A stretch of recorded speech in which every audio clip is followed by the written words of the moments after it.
Here we are at the whiteboard, balanced forces. A bit of an intimidating topic, I will admit. But I think it's important to note that the goal of transurfing is to be your most authentic self.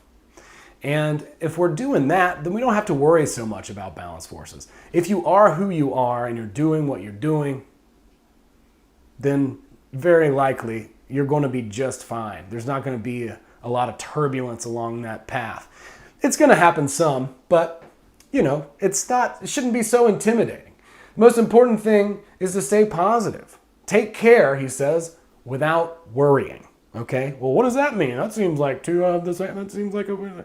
And it kind of is, but that's the point. The point is that, again, it's like facing pendulums. We see them, we acknowledge them, but we're not shook, It's not like we're going to freak out or get excited. We're just like, okay, there that is, okay? So one of the interesting things that I think is very telling about this is balance is about equilibrium. And we want to find our equilibrium like nature finds its equilibrium. In nature, it rains, the sun comes out, on and on and on. Sometimes it seems negative, sometimes it seems positive. Oh my God, it's a beautiful day. That's great. It's not pretty today, it's rainy. That's bad.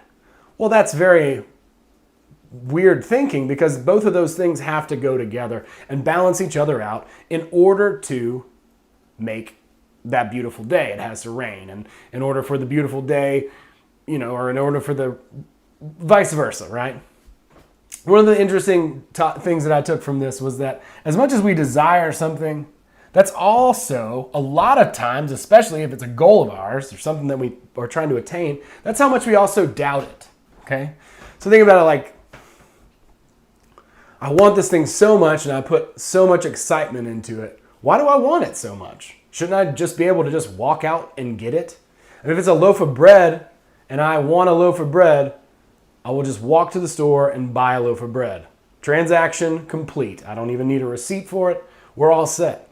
But what happens is we start to look at these desires with a lot of importance. And I would say that a lot of the time, these specific desires that get blown up with the importance are often not even our desires, but society's wishes that we think we want. They're enticing things that we think we want to chase and pursue because we're not sure. We want our goal and we haven't figured out what that is yet, but we think we do, so we're going to pursue this one thing that we have a lot of desire about, and then we're going to put a lot of importance there because it's going to matter a lot to us because we want to have it and we want to control things and we want to put all this energy into it. But on the surface you desire it, but underneath there's plenty of doubt. It's like, I think this would be amazing. The reason why you don't have it is because somehow you don't believe, either through guilt or who knows what, that you deserve it, okay? Let's just say you don't think you deserve it. That's pretty simple.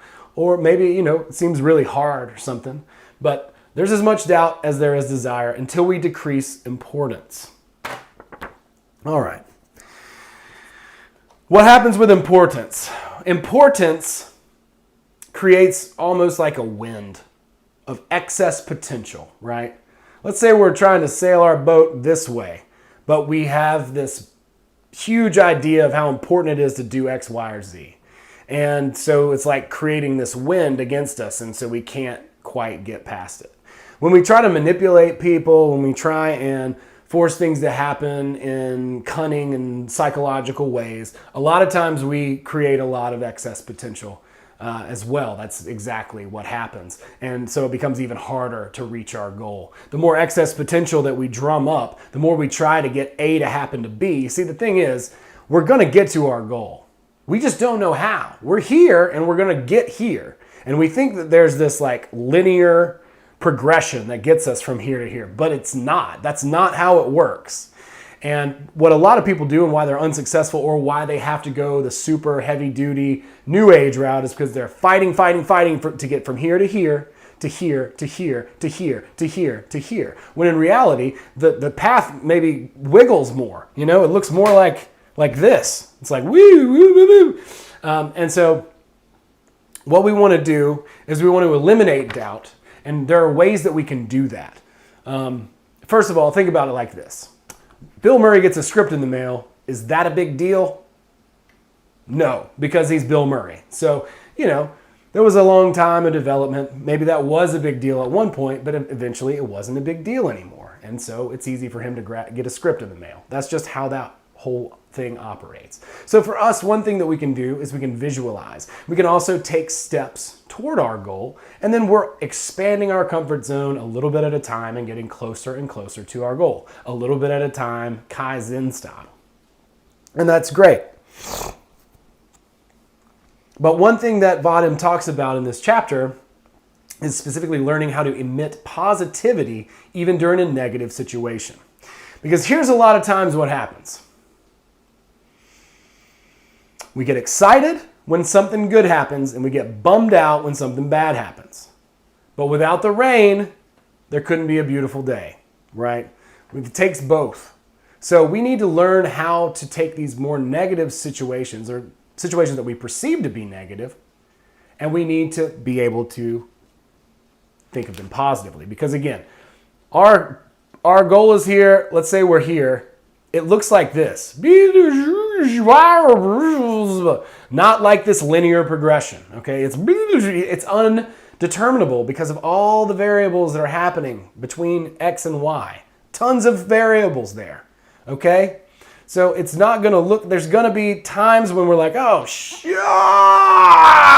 and times we're like, oh my God, that's amazing. But we have to learn equilibrium. We have to learn our own balance through all of those different types of situations. We have to learn how to not place too much importance on our goals so that it's easy to reach them. Hey, I want X. Okay, I go get X, It's just really that simple. But a lot of times in our minds, we overcomplicate things. And that is why pendulums are trying to get our mental thought energy, positive or negative. All right, let's see here.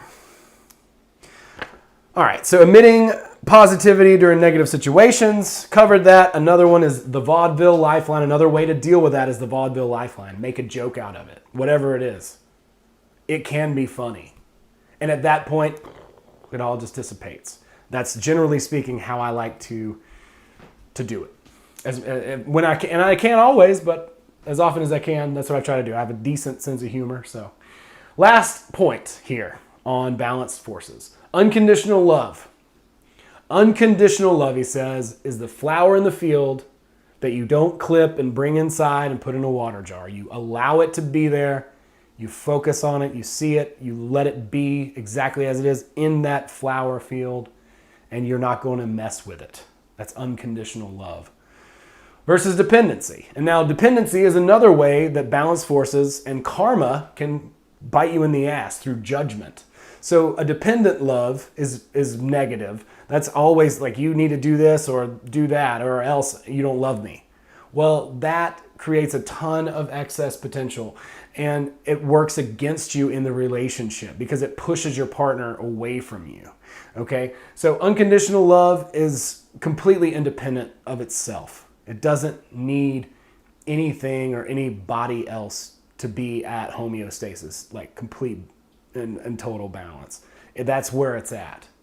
And dependency is how, when we judge other people, how that stuff comes back and bites us as karma, or what we think of as karma, how we perceive karma to be. Like, that's how that works. It's like, it's not calling a spade. Like, that person is, a pretty sketchy character, It's saying, I'm better than that person because they're a sketchy character and I'm not. Well, at that point, there's a differential. There's a difference. There's a judgment. And now there is an imbalance of perception, and that energy can radiate and come back at you. Just the same as energy that you don't let go of can affect you deeply too. So forgiveness, for instance, absolutely invaluable. When you forgive someone, here's what happens.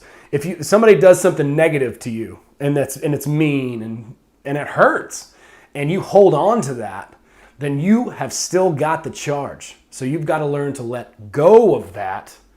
Practice this unconditional love and not this dependency. Like, I would be okay, I would be whole if this thing hadn't happened to me. Or versus, I'm whole. This thing happened to me.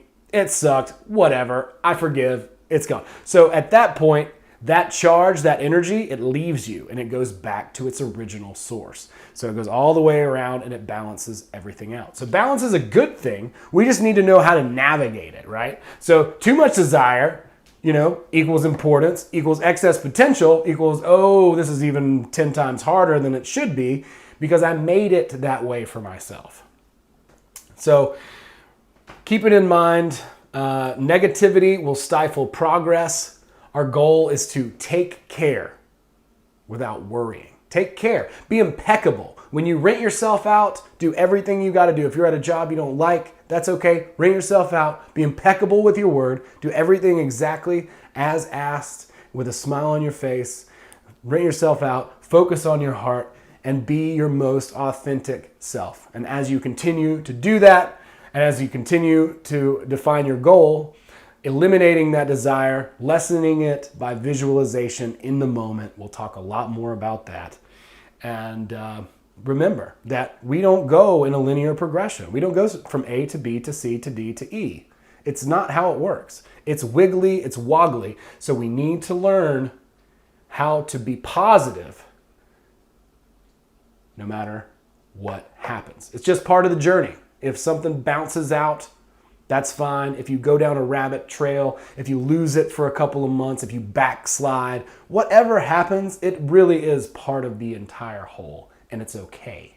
So thank you so much for checking out this chapter. Pretty difficult to explain, but I hope you guys got something out of it. Check me out, gumroad.com/BootsyGreenwood, patreon.com/BootsyGreenwood, and of course I'm here on YouTube. Thanks for subscribing. Thanks so much for your comments and your positive energy, and I hope to see y'all next time. Thanks again.